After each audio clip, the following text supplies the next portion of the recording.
මේ මොකද්ද කිව්වේ වනචාරී තව අපේ ආනන්ද හාමුදුරුවන්ටත් අද දවසෙත් එහෙම තවත් එක වනචාරී දුටිමි කියලා කියනවා.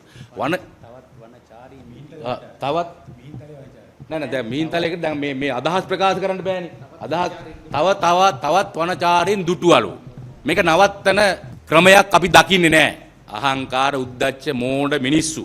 ඒ හින්දා ලාල්කාන්තද ඔයා කුසුකර්ම ඇමති කියන්නේ ඔයාලා කියන්නේ.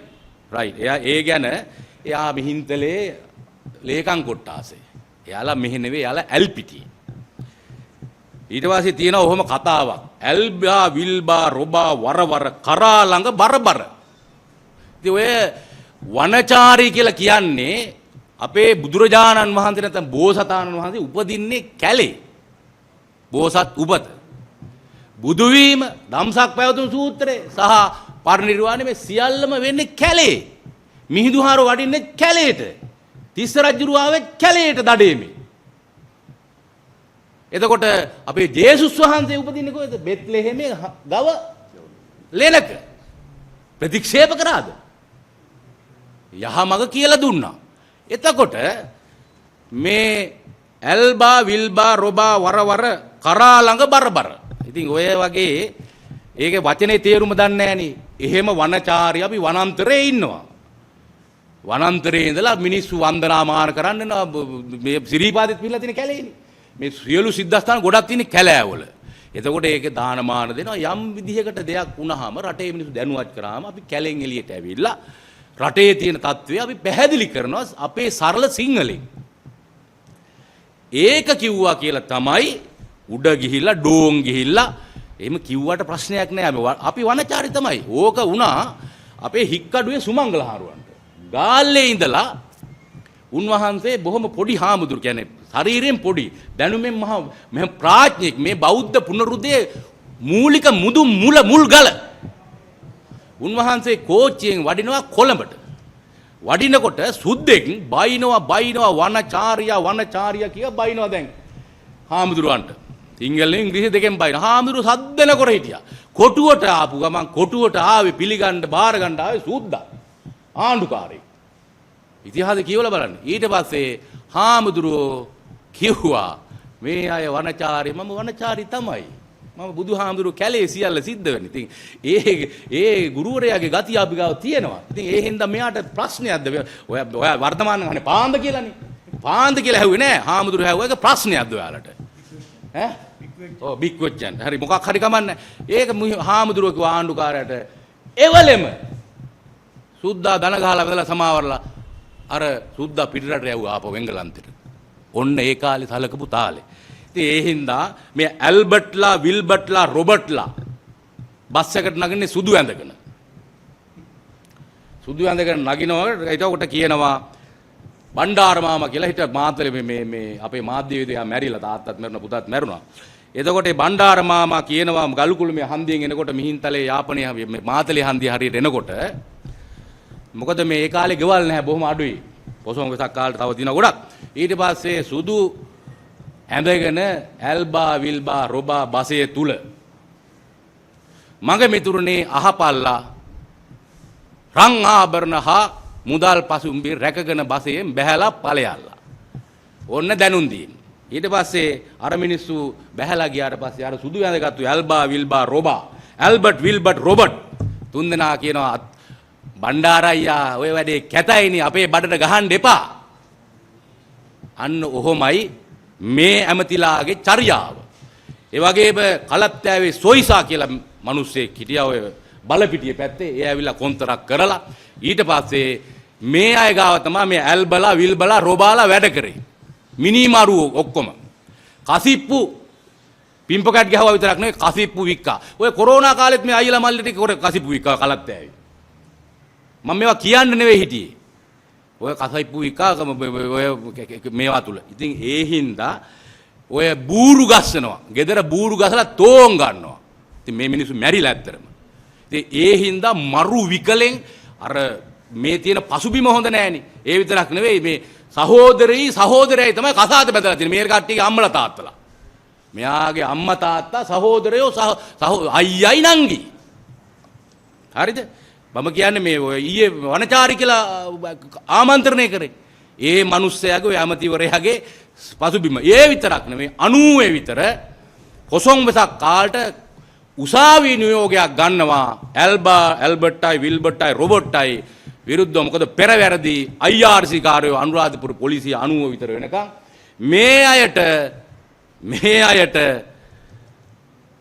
බ්ලැක් ලිස්ට් වෙච්ච කට්ටියක් IRC කාරෝ පොසොන් වෙසක් කාලට පිම්පකට් ගහන හින්දා මේ වනචාරියෝ ටික නැත්තම් මේ වනචරයෝ IRC කාරයෝ ටික ඔක්කොම ටික රිමං කරනවා නැත්තම් බන්ධනාගාරගත කරනවා පොසොන් සතියටයි වෙසක් සතිය ඇසලෙකටයි.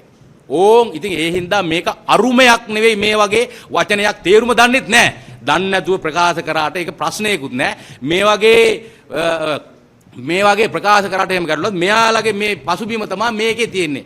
ඇල්බා විල්බා රොබා වරවර කරා ළඟ බරබර චේන් එක තව ගෝලියක් දාලා තියෙනවා සුදු වැඳගෙන ඉන්නේ අතෙන්ට ගිහිල්ලා කියනවා ඇල්බා විල්බා වරවර කරා ළඟ බරබර චේන් එක කඩන්න තමයි මේ සිග්නල් එක දෙන්නේ. ඉතින් එහෙම මිනිස්සු තමයි දලදා හාඳුරුන්ට නමස්කාර වේවා සංඝ මූලස්ථාන දෙකක් තියෙනවා මල්වතු වස්කිරි ඕන්නුවර මැණිකලා ඒකනායකලා බණ්ඩාරනායකලා ඔක්කොම කතිකොලා ලාල් කාන්ත නෙවෙයි යාගේ නම කැන්ඩි කිල මිනිස්සු 800 ගාණක් මැරුණා නුවරයි මාතලේ. එයාගේ ඇමතිකම හරියට කරලා නැහැ. පොල්ගොල්ල ඔය බෝතැන්න ජලාස ටික මෙහා මහවැලි ඇමතිකමක් තියෙනවනේ. මේවම ඇති. හිරේ දාන්න නඩු කියන්න. එහෙනම් නීති මහතුරු ඉන්නවා ඒකට සූදානම් කරලා දැනට තියෙන්නේ. ඒ හින්දා මේ කැන්ඩි කිල අපේ අවසරයි අපේ මූලස්ථාන දෙකේ අතිගෞරවනීය මහානායක මාහිම්පාන් වහන්සේලා දලදා හාඳුරුව වැඩ ඉන්න ඒ උතුම් බිම කිව්වනේ අනුරාධපුරයට ගේන්න කියලා අපේ ලෝය මහත්තයා නීති මහත්තයෙක් කිව්වලු ඒක දන්නේ නැහැ නුවර කට්ටිය නුවරද ඒ හින්දා ඒකනේ කිව්වේ නුවර අරයි යන්න ඕන කොහොටද අනුරාධපුරයට පොළොන්නරුවට අම්පාරට ඒකයි. ඒතකොට අපේ මහානායක හනු කට්ටිය මූලස්ථානත් එහෙට අරයි යන්න. ඒ හින්දා පුදුම විය යුතු දේවල් නෙවෙයි. ඒ හින්දා දේශපාලන ඥාණය අපේ රටේ මිනිස්සුන්ට ගොඩක් අඩුයි. ඔය පක්ෂ විපක්ෂ හැම එකේම මොකෙක් හරි කෙනෙක් ඉන්නවා වැරදිකාරයෝ බ්ලැක් ලිස්ට් වෙච්ච කට්ටිය. ඉතින් ඒ හින්දා මේ අයගෙත් මේ බ්ලැක් ලිස්ට් වෙච්ච දෙමාපියන්ගෙන් පැවතෙන පරම්පරාවල්ගෙන් පැවතෙන මිනිස්සුන්ගෙන් එන මිනිස්සුන්ගේ දරුවන්ගේ බ්ලඩ් එක ජාන එක තියෙනවා. ඉතින් ඒ ජාන ගතිය නිරාගමික ගතිය පිටලා තියෙනවා. ඒ හින්දා ඒ අය මේ වගේ කතා කියනවා. ඉතින් ඒ හින්දා සම්බුද්ධ ශාසනයට කරපු අපේ ත්‍රිනිකායක ගෞරවනීය මහා සංඝරත්නයේ බෞද්ධයා වෙනුවෙන් කරපු හානියට ලාල්කාන්ත නැත්තම් ඒ වනචර කතාවට එහෙම වැදගත් පරපුරකින් පැවතෙන පවුලක මිනිසෙක් නොවන නිසා ඔහුට කිව්වට තේරෙන්නේ නැහැ වැඩකුත් නැහැ. එහෙනම් අපේ ජනාධිපතිතුමා නිතරම අපේ මල්වතු වස්කිරි රාමජනපුරනිකායේ මහානායක මාහිම්පාන් වහන්සේලාගෙන් වැඳ නමස්කාර කරලා ආශිර්වාද ලබා ගන්නවා. ඒ හින්දා උන්වහන්සේලාට ගිහිල්ලා වෙච්චි වැරදට සමා වෙනු මැනවි කියලා ඔබතුමා කියනවා නම් රටේ ජනතාවනේ ඔබතුමාටනේ බාර දීලා තියෙන බාරකාරයා. ඔය ඉන්න පාර්ලිමේන්තුවේ දිස්ත්‍රික්ක නියෝජනය කර නෙවෙයි මුළු රටම දීලා තියෙන ඔබතුමාට. ඒ වගේ මේ මැති ඇමතිකනුත් දීලා තියෙන ඔබතුමා හරහා. මේක රටක් ලෝකයක් නියෝජනය කරන ඇමතිකම්. එහෙනම් මේ රටේ මිනිස්සුන්ගේ පඩියෙන් ජීවත් වෙන මිනිස්සු මේ සම්බුද්ධ ශාසනයට වෙනත් දේවල් වලට හානි කරන්න නෙවෙයි මේ රට දියුණු කරන්න චේන්ජ් කරන්න ඇවිල්ලා ඉන්නේ. ගාල්ලේ ඉඳලා මේ කොළඹට පියවරු පෙරහැරක් ගේන්න නෙවෙයි. ඒ හින්දා එහෙම මානසික මට්ටම් තියෙනවනේ ඒවා වෙන විදියට කරා ගන්න පෞද්ගලිකව අපේ යමනාපයක් නැහැ. බොහොමත්ම ස්තුතියි මේ සම්බන්ධයෙන් අද දවසේ මේ කටයුතු කරාට ඒ වගේම අධ්‍යාපන ප්‍රතිපත්තිය අයින් කරගත්තා අකුල ගත්තට.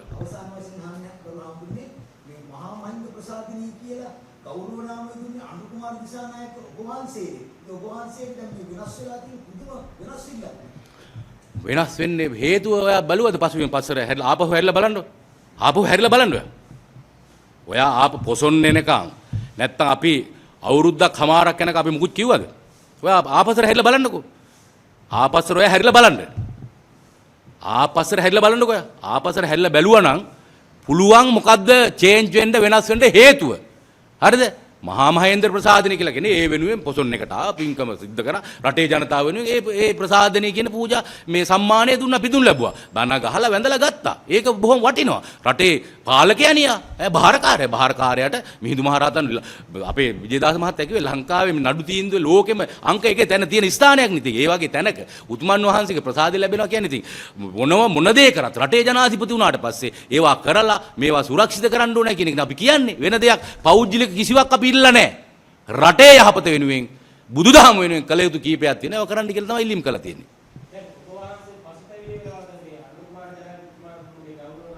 අයියෝ ඇයි මම පසුතැවිලි වෙන්නේ? එයා කණ්ඩායම ධර්මාශෝක රජුරෝ ඡණ්ඩාශෝක මිහිඳු හාරුවා ප්‍රතික්ෂේප කරේ නෑ නේද? අර ඊජිප්තුව මිසරේ දක්වා එයාගේ බල පරාක්‍රම ගෙනිච්චා. කියන්නේ අධිරාජ්‍යයේ අවසානයේ අර නිග්‍රෝධ හාමුදුරුවෝ දැකලානේ බුදුදහම වැළඳගෙන 84000ක් වෙහෙර විහා තමන්ගේ ලේන් උපන් දරුවෝ ඔක්කොමත් එක්ක පූජා කළා අනුරාධ මිහින්තලයට එව්වේ මිහිඳු මහරහතන් වහන්සේ. අපි ධර්මාශෝක මේ ඡණ්ඩාශෝකගේ පුතා අපිට එපා කියලා කිව්වේ නෑනේ. යහපත් දේ මේ රට තුල ලෝකයේ තුල මේ ධර්මයේ ප්‍රතිස්ථාපනය කරා නම් ධර්මාශෝක ප්‍රතික්ෂේප කරේ නෑ. අනුරුද් කුමාර සානක මහත්තයාගේ ඒ කඳවුරේ විවිධ දේවල් තියෙන්න ඇති ඒ කාලේ. නමුත් ප්‍රජාතන්ත්‍රවාදී ප්‍රවාහයට එක් වුණාට පස්සේ මේ යන රූල් එකත් එක්ක ආණ්ඩුක්‍රම ව්‍යවස්ථාවත් එක්ක යන්න තියෙන්නේ. ඉතින් ඒ හින්දා ඒ ව්‍යවස්ථාවත් එක්ක යනකොට අපි ඒ කරන කාර්යයන් අපි අගීමට ලක් කරනවා. ඒ හින්දා මම කිසිසේත්ම පසුතැවිලි වෙන්නේ මම සතුටු වෙනවා. අද ඒක උදාහරණයකට හරි අරගෙන මතක් කරලා හරි දෙනවා. එදා අනුර කුමාර ජනාධිපතිතුමා නිකම් මිහින්තලයට ආවනම් ඔය මුකුත් නැහැ කියන්නේ. නමුත් එදාම ආපු වෙලාවේ සම්මානයක් ජනාධිපති වුණාට පස්සේ මේ ලෝකේ තියෙන මහා මහේන්ද්‍ර ප්‍රසාදනි කියන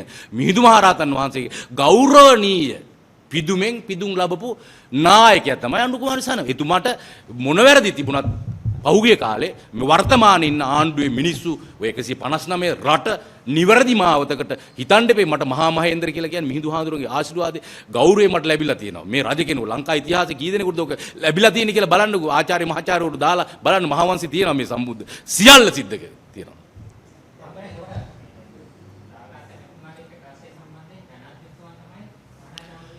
ඔය රටේ නායකයනේ. රටේ නායකයා නියෝජනය කරන කෙනෙක්නි කැබිනට් ඇමති කෙනෙක්නි ඔය වනචාරියා කියන කතාව කිව්වේ. විධායකේ නියෝජනය කරන එක්කනේ. එතකොට ජනාධිපතිතුමා එහෙම දැන් මේ පසුබිම්මන් එතුමාලා කිව්වනේ මේක. නුවර මිනිස්සු දැනගන්න ඕනේ දැන් මේක. ඇල්බා විල්බා රොබා වරවර කරා ළඟ බරබර. හරිද? මේක තමයි ඉතිහාසය. ඉතින් ඒ හින්දා ඒ වගේ වනචර චරිතයකින් සමාවක් ඉල්ලන එක සුදුසු නෑ, ගැලපෙන්නේ නෑ. නමුත් සමාව ඉල්ලුවොත් ඉල්ලන්න ඕන ත්‍රෛනිකායක මහානායක ස්වාමීන් වහන්සේලා ගාවට ගිහිල්ලා වැඳ වැඳලා සමාව ඉල්ලන්න ඕනේ. එච්චරයි. තවත් බුරන්න හපන්න පටන් ගන්නවා නම් සමස්ත මහා සංඝරත්නයත් බෞද්ධ ජනතාවත් අපි ඒකට එකට පෙළ ගැහෙනවා. දැන් අපි දැක්ක ඊයේ දවසේදී ඔහුයි Facebook ඔහුගේ නිල Facebook පිටුවේ දාලා තියෙනවා තවත් මඩචාරින් දුකිනි. ඔව්. ඒකට මිනිස්සු කමෙන්ට් කරන්නේ ආ නියමයි. ඔබ තමයි කියන්නේ. ඒක මිනිස්සු මම කිව්වනේ අර Facebook 75000ක් විතර තියෙනවා කියලා. YouTube නාලිකා. ඔයාලා එහෙම නෙවෙයි නිලලත් නේද? නිලලත් නේද ඔයාලා? නිල නොලත් තියෙනවනේ ඒවට ලිපින නම ගම ලිපින නෑ. ඔව් කියන්නේ ෆේක් account හදාගෙන ගහන්න පටන් ගන්න ඉන්නේ ඇප් එකක් දානවා. හැබැයි ඉන්නේ පිටරට කියනවා. නමුත් මෙහෙ ඉන්නේ. ඒ හින්දා තමයි කිව්වේ. ඔව් ඉතින් මේ ඒ හින්දා අද රෙදි හොදන කට්ටිය කියලානේ කියන්නේ. ඒ හින්දා අද දවසේදී අපි මේ කිව්වා වගේ ජනාධිපතිතුමාට මේ කතන්දරේ කිව්වා වගේම සියලු තානාපති කාර්යාලවලට එක්සත් ජාතීන් සහ ජිනීවා මානහිමිකම් ශ්‍රම්ද සකබද ඔය තියෙන සම්බන්ධකම් එක්ක අපි ගිහිල්ලා කියනවා මෙන්න මේ රටේ වර්තමාන ජනාධිපතිතුමාගේ ආණ්ඩුවත් එක්ක මේ රටේ ජනතාවට විශාල පීඩනයක් මානසික ව්‍යසනයක් මේ රට තුල නිර්මාණය කරන්න ඉඩ දීලා තියෙනවා. ඒ හින්දා අපේ ජනාධිපතිතුමනි ඔබතුමාටයි මේ රටේ චංචල නිශ්චල දීපල සිව්කොන සිව් දිසාවයිති. හින්දා ජනාධිපති පෙරවෙන්න හිටිය අනුර කුමාර මේ දැන් මෙයා විධායක අනුර කුමාර දිසානායක මැතිතුමා මේ රටේ ජනාධිපතිතුමා ලංකාවේ මිනිස්සු විශ්වාස කරලා මේක පත් කරලා තියෙන එතුමාට. ඒ හින්දා එතුමාගේ උඩ තමයි මේ ඔක්කොම වැටලා තියෙන්නේ. ඒ හින්දා එතුමා බලා ගන්න ඕනේ. ඔය ජනාධිපතිතුමාත් අනුරාධපුරේනේ. අපේ මුල් ඔක්කොම පණ්ඩුකාභේ ඉඳලා ඔක්කොම ඉන්නේ අපි කුවේණි ඔක්කොම ඉන්නේ මල්වතු අය ආශ්‍රිත ජීවත් වෙච්ච මිනිස්සුනේ ඔක්කොම අනුරාධපුරයෙන් තමයි සියලු ජන වර්ගය විකාශනය වෙන්නේ. දැන් 2026 මේ තිබ්බ මේ අයවසරේ මේ ප්‍රතිසංස්කරණ 2027 කාල දාලා තියෙනවා. කැපිටල් දැනුම්දී මේකේ ඒක තමයි මේ කැලේ මාරු වුණාට පුල්ලි මාරු වෙන්නේ නැහනේ. අලු යට ගින්දර තියනවා ඒවා මතු වෙයි. මතු වුණොත් ආපහු විරෝධතාවයත් එයි.